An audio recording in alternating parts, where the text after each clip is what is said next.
chemin et que tu as l'assurance que ce chemin est ma destinée, tu peux te lever devant les hommes comme une faible plante,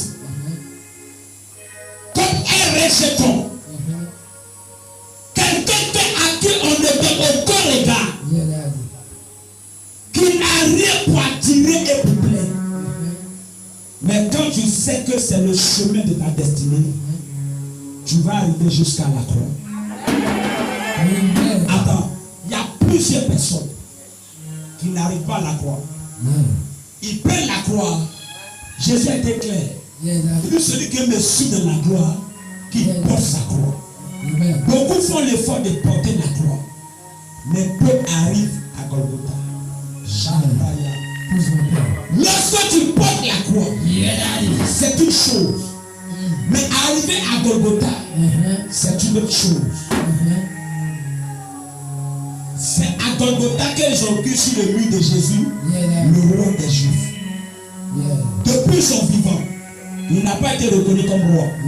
Mais à Golgotha, ils ont mentionné sur son bois le roi des Juifs.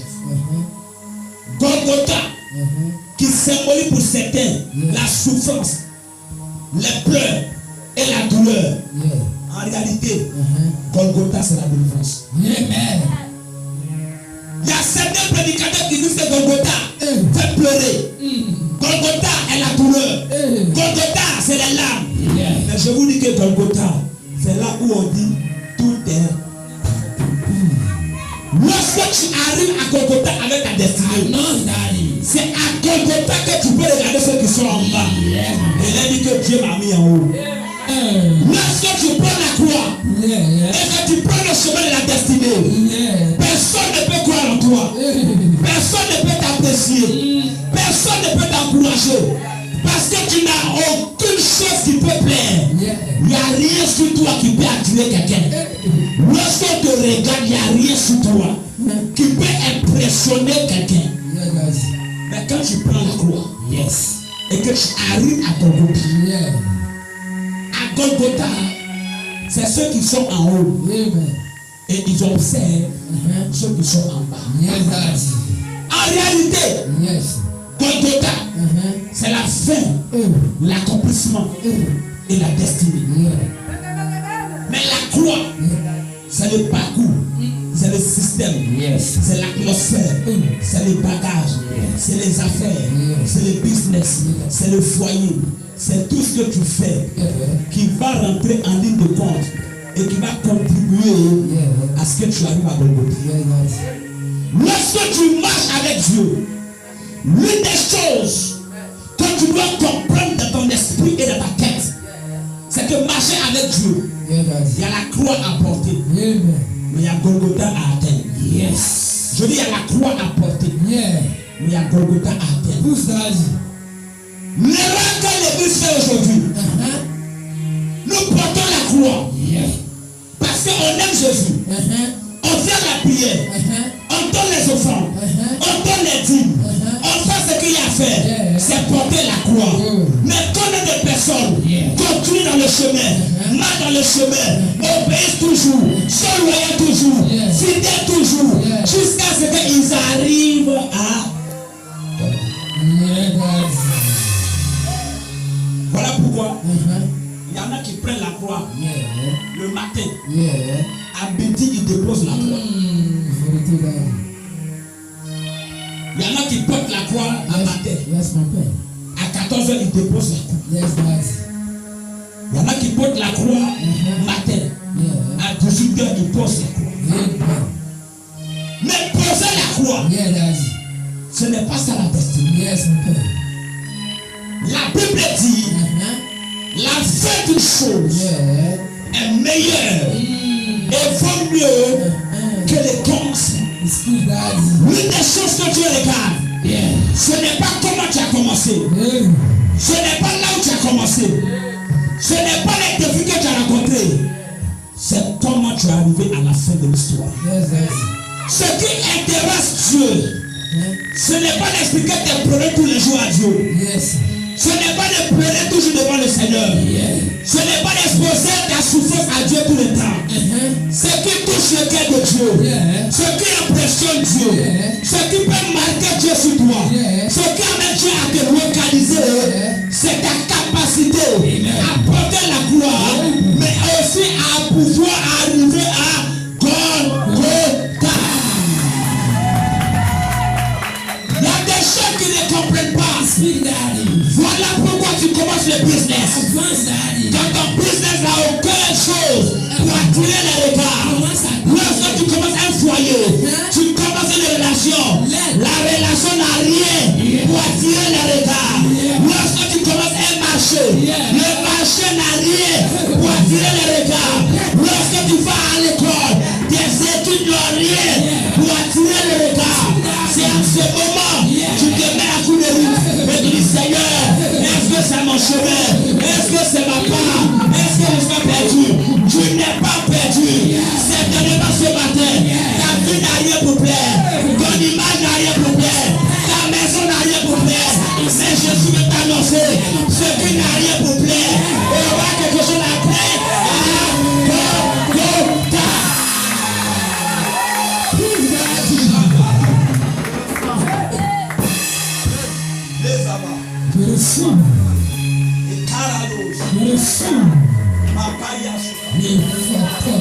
Je parle et puis mon âme saigne. Lorsque tu veux aller loin avec Dieu, lorsque tu veux aller à quelque part avec Dieu, ton parcours commence à nulle part. Un désert et dans une vallée de l'homme de la mort. Mais la fin de ton parcours, c'est quoi?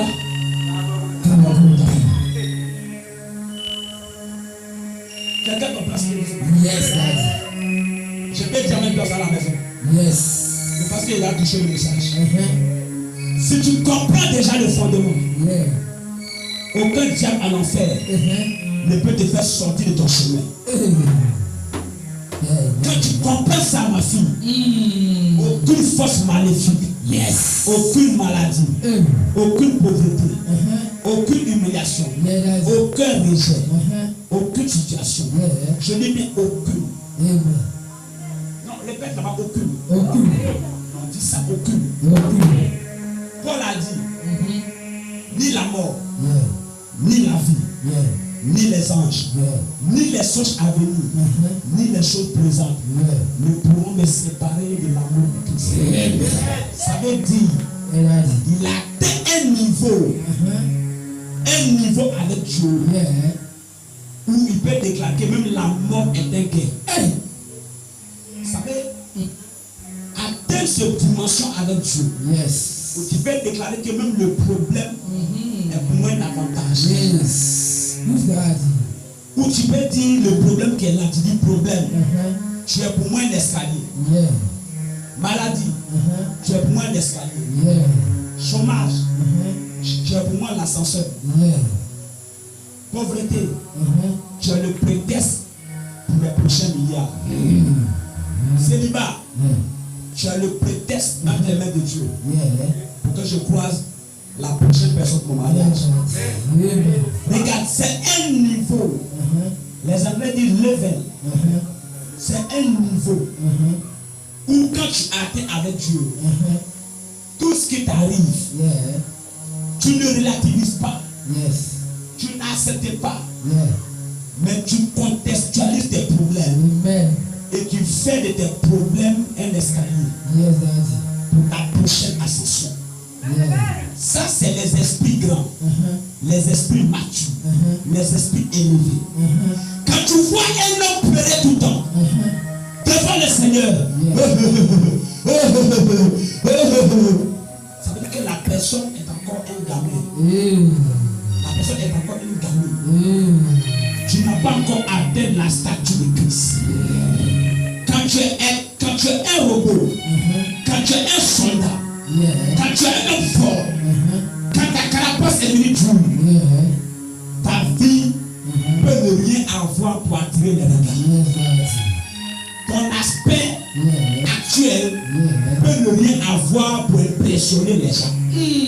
Ta position actuelle ne plaît à personne dans ta famille. Lorsqu'on te regarde, Même dans les réunions, on ne t'informe pas. On ne dit pas qu'on venir. T'es informé, mais on ne t'informe pas. C'est plus tard que tu apprends qu'il y a des choses. Tu sais pourquoi? Parce que actuellement ta vie n'a rien pour attirer les regards.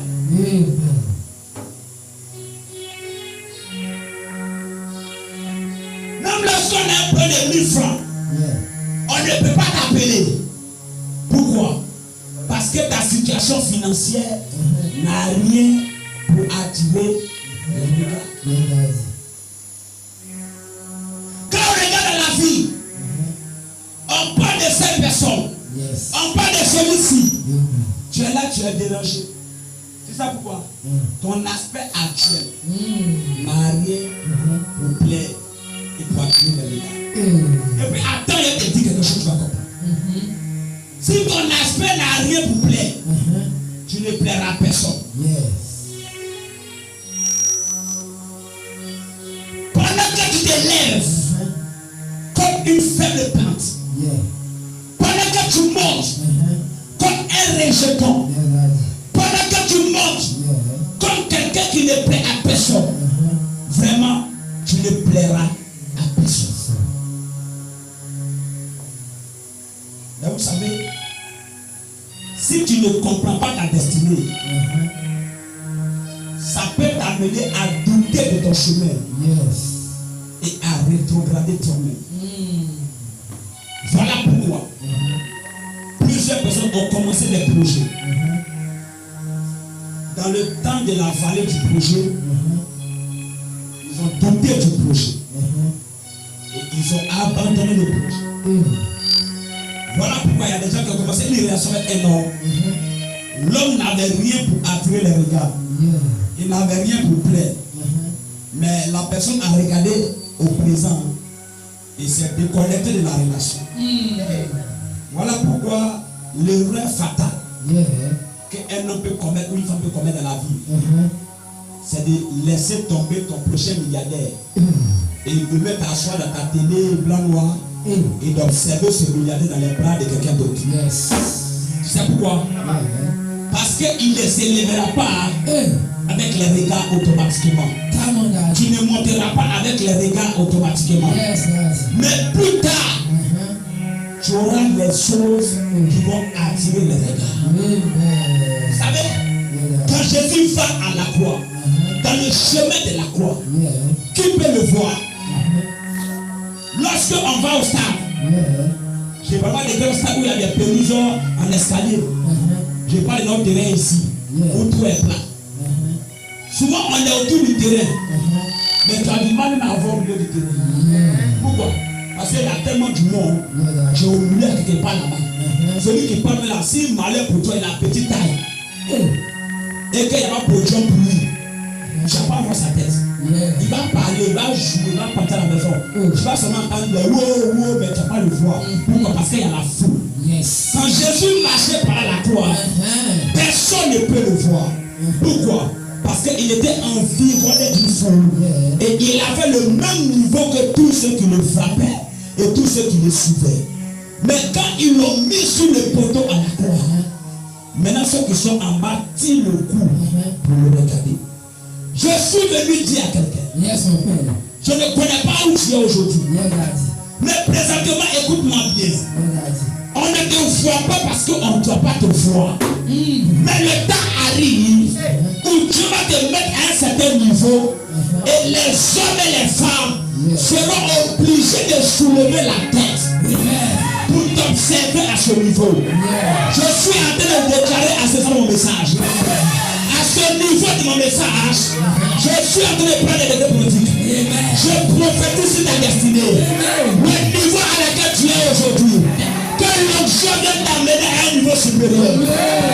Je dis l'onction de transport à un niveau supérieur. Quelquefois tes affaires et tes projets, reçois une onction nouvelle ce matin pour passer à un autre niveau. Reçois l'onction supérieure pour prospérer à tous égards. Reçois l'onction supérieure pour aller à une autre dimension. Reçois l'onction supérieure pour quitter la vallée et aller sur la montagne. Reçois l'onction supérieure pour sortir de la pauvreté et pour aller dans la gloire.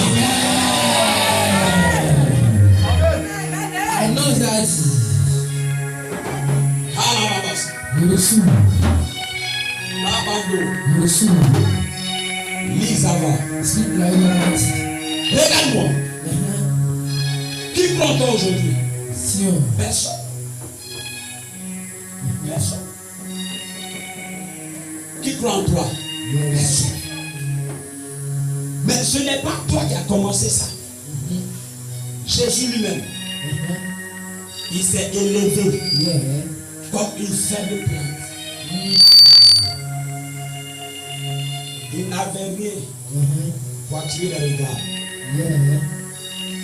Il n'avait ni beauté, ni éclat pour attirer le regard. Abandonné, méprisé, rejeté des hommes. Ce qui m'a intéressé à la fin, on dit, oh, c'est de nos péchés qui s'est chargé. Ce que je te fais résoudre ce matin-là, ce n'est pas loin. Ce que je te fais sortir pour que tu comprennes. Il n'avait ni beauté, il n'avait ni éclat. Il s'est élevé comme une plante, méprisé et rejeté, abandonné de tous. Tous ces éléments-là, c'était quoi la fin? Porter les péchés de l'homme. Lorsque tu dois vivre pour accomplir ta destinée, lorsque tu dois marcher pour accomplir les desseins de Dieu dans ton cœur, lorsque tu dois vivre pour réaliser les choses pour lesquelles tu es né, les choses pour lesquelles tu respires, ce pourquoi tu sors matin, tu rentres la nuit, lorsque tu veux les accomplir, tu n'auras rien pour attirer les regards. Tu n'auras aucune beauté ni éclat. Tu vas te lever comme une faible plante. Beaucoup de personnes pensent qu'avec Dieu là, c'est magie. C'est pas magie. Avec Dieu, il y a des choses que Dieu fait rapidement. Mais même quand Dieu fait rapidement, il dit quoi? Il faut que tu ornes la place, que tu embellisses la place, et que la place soit occupée. C'est que même si tu as fait un miracle rapidement, que le miracle n'est pas sécurisé, les démons vont revenir plus tard. Mais la plupart des miracles que Dieu a fait dans la vie de ces personnes, avec le parcours clair, le parcours explicite, vous voyez que ces personnes ne sont plus jamais tombées dans le malheur. Pourquoi? Parce qu'il a dit, celui qui bâtit une maison, dans le sable, tôt ou tard il aura le vent, tôt ou tard il aura la tempête. Mais comme tu es pressé, ta maison là, tu as construit dans le sable. Si la tempête là vient, la maison va tomber. Mais celui qui bâtit sa maison dans les normes et qui respecte les normes, quand le vent vient, quand la tempête vient, la maison tient. Pourquoi? Ça dépend de la fondation. Il y a des miracles que Dieu fera plus tard rapidement. Il y a des miracles que Dieu va enraciner par des fondements. Il y a des miracles que tu auras tout de suite là. Mais il y a des miracles que tu auras après avoir passé une expérience avec Dieu. Quand tu as un parcours avec Dieu, la fin c'est Golgotha. Et quand tu arrives à Golgotha, regarde, à Golgotha, tout le monde est obligé de te regarder. Tout le monde. Même tes ennemis vont te regarder. Tes frères vont te regarder. Tes soeurs vont te regarder. Ceux qui n'ont pas cru en toi au départ, ils vont savoir que tu as marché avec un vrai Dieu. Pourquoi? Parce que tu es arrivé à Golgotha. Mais quand tu es là comme ça, tu cours matin comme ça, tu es pressé, le diable même peut t'appeler pour dire viens prendre mon bon. Et tu peux aller prendre mon bon du diable là pour laver et puis après te rendre compte que c'est bon du diable. Parce que je vous dis que le diable aussi a des moments très sucrés. Les torfilles du diable sont vraiment sucrées. Quand tu n'es pas sage, il peut te donner les sucettes quand tu vas laver. C'est quand tu as fini de sucer, tu dis donc c'est des pièges. Mais quand tu marches avec Dieu, tu porteras la croix. Tu porteras les familles. Mais tu vas à Golgotha. Amen. Golgotha est la finalité. Amen. La croix est le chemin. Je le répète. Golgotha est la finalité. La croix est le chemin. Amen. Il y a plusieurs personnes. Lorsque tu commences des choses et que le vent souffle, la tempête vient frapper, les combats s'arrivent. Qu'est-ce qui se passe? Tu dis c'est que je suis né pour rien. C'est que ma vie là, je suis un bon à rien. Moi, je ne vais rien devenir. C'est que moi, je suis né pour rester pauvre. Moi, ma vie là, ça a resté comme ça. Dieu ne me connaît pas. Si Dieu me connaissait, j'allais déjà avancer. Si Dieu me connaissait, j'avais déjà eu ce que mon cœur voulait. C'est parce que Dieu te connaît que tu as mis dans le moulin de l'homme. C'est parce que Dieu te connaît qu'il est là de te donner une forme. L'argile ne peut pas au potier, donne-moi la forme que je veux. C'est le potier qui donne la forme qu'il veut à l'argile. Quand Dieu te prend, Dieu te met dans sa moule pour te donner la forme qu'il veut. Et la forme là passera par des défis, par des situations compliquées. Mais le miracle est possible. Parce que le plus grand miracle, c'est la croix de Golgotha. Et lorsque tu arrives à Golgotha, regarde, personne ne peut te détrôner. Vous imaginez que Jésus soit venu et puis il fait une lettre pour donner au préfet, au président, pour dire que désormais, c'est moi le nouveau roi. Ils allaient boycotter sa royauté. Ils allaient le boycotter grave. D'ailleurs, nous là, on a vu ça avec Hérode. Hérode a appris que l'enfant est né. Il est encore enfant. Il n'a pas encore eu de tour. Hérode tuait tous les enfants qui sont nés ce jour. Même les enfants de 2 ans, il les a tués. Or, Jésus est seulement un jour. C'est que le monde n'allait pas accepter qu'il y ait un autre roi plus puissant que eux, leur roi. Mais quand Dieu a mis son système, il impose son système aux hommes. Je souhaite les parler pour toi. Si tu fais des affaires, si tu as un projet, si tu es à quelque part d'un mouvement où tu as des défis et des combats, j'ai pris pour toi. N'abandonne pas. Amen. Ne te décourage pas. Amen. Ne sois pas de là. Si tu sens que c'est Dieu, si tu sens que Dieu t'a parlé, continue à marcher sur le chemin. Continue à avancer sur le chemin. Parce que la fin va t'amener sur la croix. Et à la croix, ceux qui t'ont méprisé vont témoigner que ton Dieu est vivant. Je déclare ce matin sur ta destinée. Tout ce qui était bloqué dans ta vie jusqu'à ce jour, je déclare des blocages au nom de Jésus-Christ. Ce que t'es mort, j'annonce la résurrection. Ce que t'es tué par les hommes du diable, j'annonce la vie au nom de Jésus-Christ. Les choses que tu as perdues pendant longtemps, je prophétise récupération au nom de Jésus-Christ. Je dis récupération au nom de Jésus-Christ. Je dis récupération au nom de Jésus-Christ. Tu récupères les dons. Tu récupères les talents. Tu récupères l'amour. Tu récupères la joie. Tu récupères le business. Tu récupères le foyer. Tu récupères la relation. Ce qui t'a été volé, tu les récupères au nom de Jésus. Je dis tu récupères le contrôle. Tu récupères la domination. Tu récupères la possession. Tu commences à dominer. Tu commences à contrôler. Tu as maintenant le contrôle. Au nom de Jésus Nazareth, reçois la grâce là où tu es. Reçois ça là où tu es. Je le déclare au nom de Jésus.